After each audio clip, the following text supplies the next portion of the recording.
कार्तिक महात्म्य 30 अध्याय विष्णु उदालक आश्रय प्रवेश अश्रुषत्वंच कथितं सुत क्रोधित रोस्तया स्पर्शत्वंच कथं प्राप्त तथायं शनिवासरे भट्ट पिप्पल धर्मवाणी शौनक आदि मुनि शुणी आनंद होई महाजने पुणी संशय घेनी मने।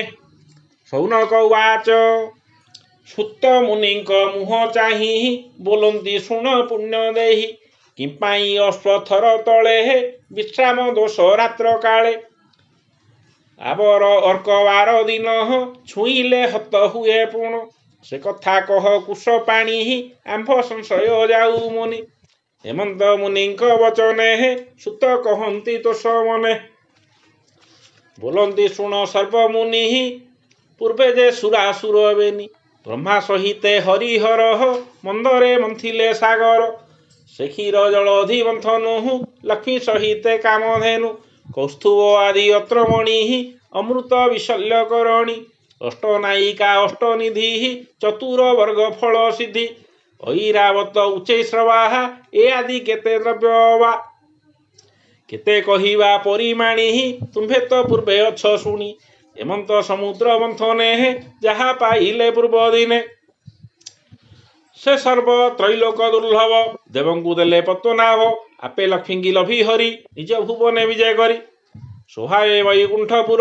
सुकृति जने सुख कर तही बंचंती जेते प्राणी जुग निमिष प्राय मणि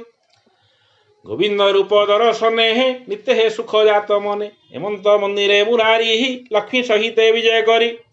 प्रभुंक अनुराग मणि छामुरे क्षीरोद दुर्लाणी सम्मुखे जोड़ी बेनी कर बोलंती वचन मधुर मो प्रभु प्रभु पुण्यमय जा मनु ब्रह्मांड उदय ब्रह्मांडनाथ विश्वेश्वर ब्रह्मांड जार खेल घर ब्रह्मा स्वरूपी ब्रह्मज्ञानी ब्रह्म विलग्न बहुमुनि एणु ए अशेष महिमा के जानी पारे गुण सीमा केवल भक्त जन हिते गुण विस्तार बहुमते संसारे होइछि प्रकाश अनादि महत पुरुष अशेष जन अंतर्जामी पर अपर अंतरामी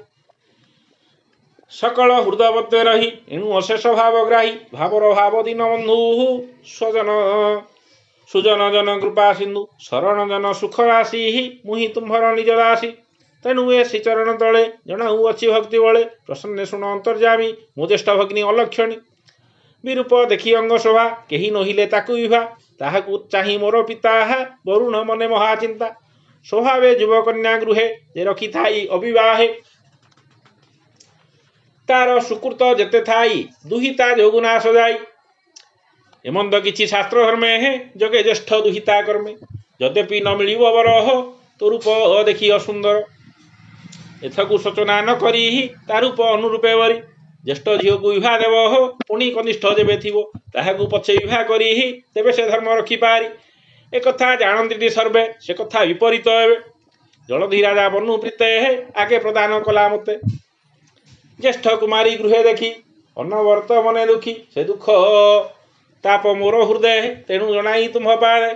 तुम्हें जे जगत करता जान सकल ज्ञान चिंता हे प्रभु भक्ति घेन मोर से अलक्ष्मी की विवाह कर हेमंत लक्ष्मी मुखु शुणी अशेष जन चिंतामणि से जेणु सर्वभूते वास परम दयालु पुरुष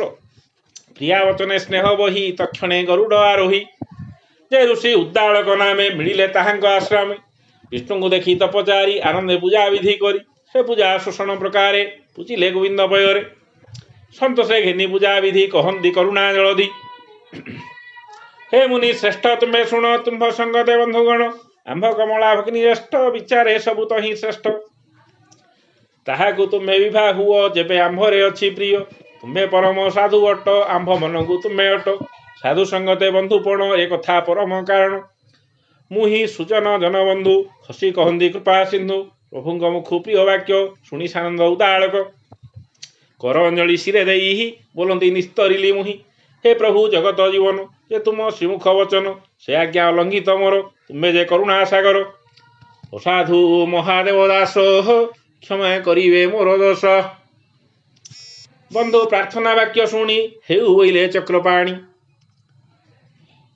इति श्री पद्म पुराणे उत्तराखंडे कार्तिक महात्म्ये विष्णु उदालक आश्रम प्रवेशे नाम 30 अध्यायः।